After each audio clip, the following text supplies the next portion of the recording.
Ya, itu adalah cuplikan pidato Presiden Soekarno. Pemirsa, hidup di negeri asing dengan segala kisah dan kerinduan akan kampung halaman.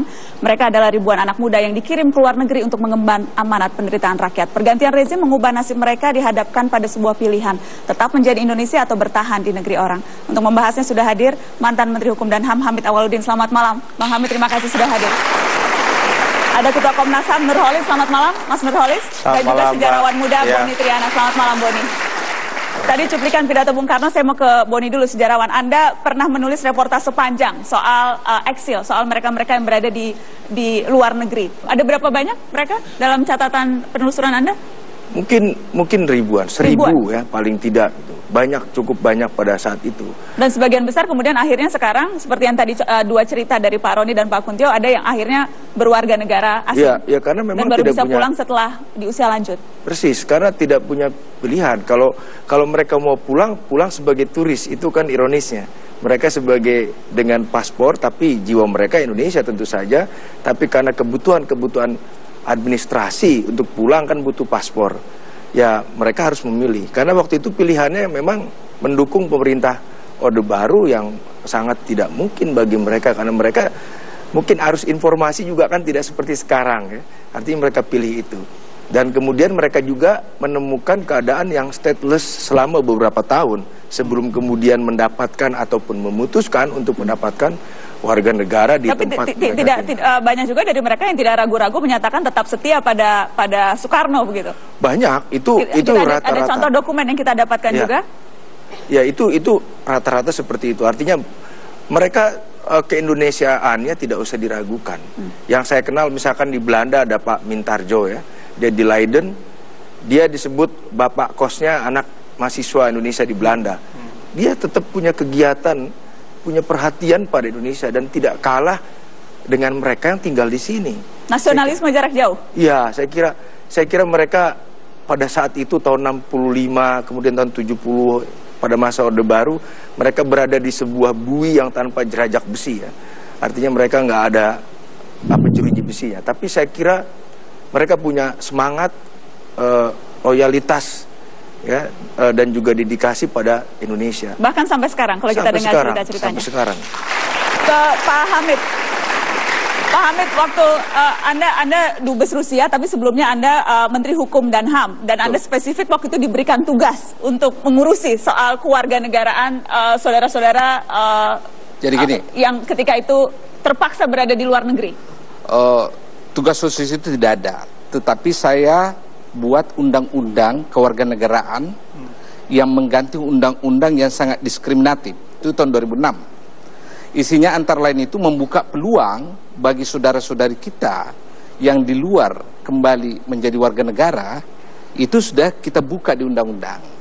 Setelah dibuat undang-undang, saya buat SK tersendiri tahun 2006 juga, yang isinya mengatakan bangsa Indonesia yang berada di luar negeri dan telah kehilangan kewarganegaraannya bisa kembali mengambil kewarganegaraan Indonesianya tanpa proses naturalisasi, dan itu spare waktunya 2006 sampai 2009. Jadi ketika itu yang banyak menggunakan kemudahan ini adalah para pemimpin atau aktivis GAM yang tersebar di seluruh dunia. Mereka kembali mengambil kewarganegaranya. Tentu beberapa juga ex-mahi pada saat itu. Jadi peluang itu saya buka dengan satu SK saja sebenarnya. Lalu ketika saya jadi dubes, 2 hari setelah saya tiba, yang pertama saya lakukan, saya ingin bertemu ex-mahi. Saya diprotes oleh staf. Pak Dubes, mereka itu tidak bisa, karena mereka itu komunis. Kan dia pelajar. Tidak ada hubungannya. Akhirnya belum tentu komunis juga. Ya, banyak yang tidak komunis justru. Akhirnya mereka bilang, tapi mereka bukan warga negara Indonesia, Pak. Nanti masuk dubes ke kedutaan, banyak dokumen rahasia. Saya bilang, kamu kenal Sweta? Sweta itu pembantu rumah tangga dubes. Itu kan orang Rusia. Kamu kenal Anissa, sekretaris dubes? Itu juga orang Rusia. Itu malah masuk ke ruang kerja dubes. Akhirnya kalau argumen, boleh saya bertemu, ada 40-an. Disitulah pertama kali saya mengenal seorang yang bernama Dr. Sukirno mendekati saya. bahwa dia sudah tidak melihat, tidak pernah mendengar suara, tidak pernah melihat anaknya selama 49 tahun. Lalu saya atur, butuh saya waktu 2 tahun membujuk, memberi jaminan, kalau saya bawa kamu ke Indonesia tidak ada apa-apa. 2 tahun saya bujuk baru pulang. Saya pertemukanlah anaknya yang ketika dia pergi itu berusia 1 tahun. Saya pertemukan anaknya, saya pertemukan kakak adiknya dan seterusnya dan sebagainya. Kalau kita mengharapkan negara yang mengambil langkah konkret, karena tadi saya tanya tugas khusus, katanya bukan tugas khusus. Tapi kan seharusnya kan ini dijadikan tugas khusus, Mas Nurholis. Ya. Ini dijadikan prioritas bagi negeri ini.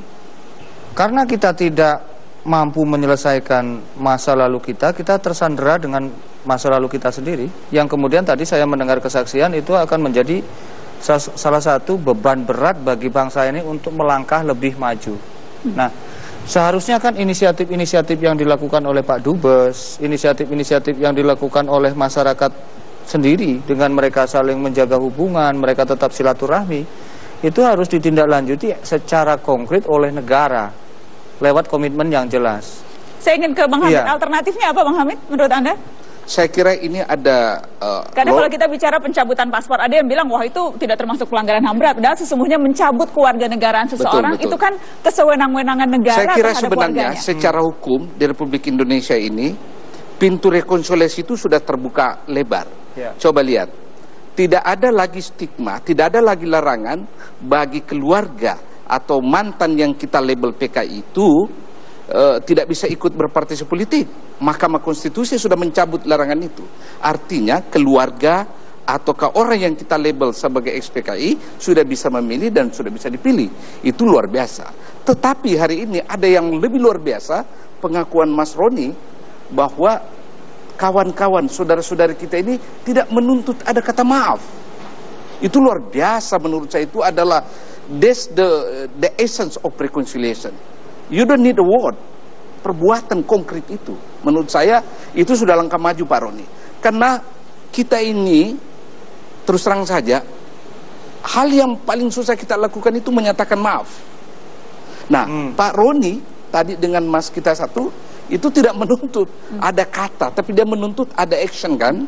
Nah, tapi mungkin saja kalau, di yang lain masih tetap ada keperluannya. Tentunya kan berbeda-beda. Apa yang dibutuhkan orang berbeda-beda. Mungkin saja yang lain masih menuntut itu. Kalau menurut saya, setidak-tidaknya negara harus menyatakan penyesalan, mengakui penyesalan atas terjadinya berbagai peristiwa di masa lalu, di mana negara seharusnya hadir, tetapi negara tidak hadir.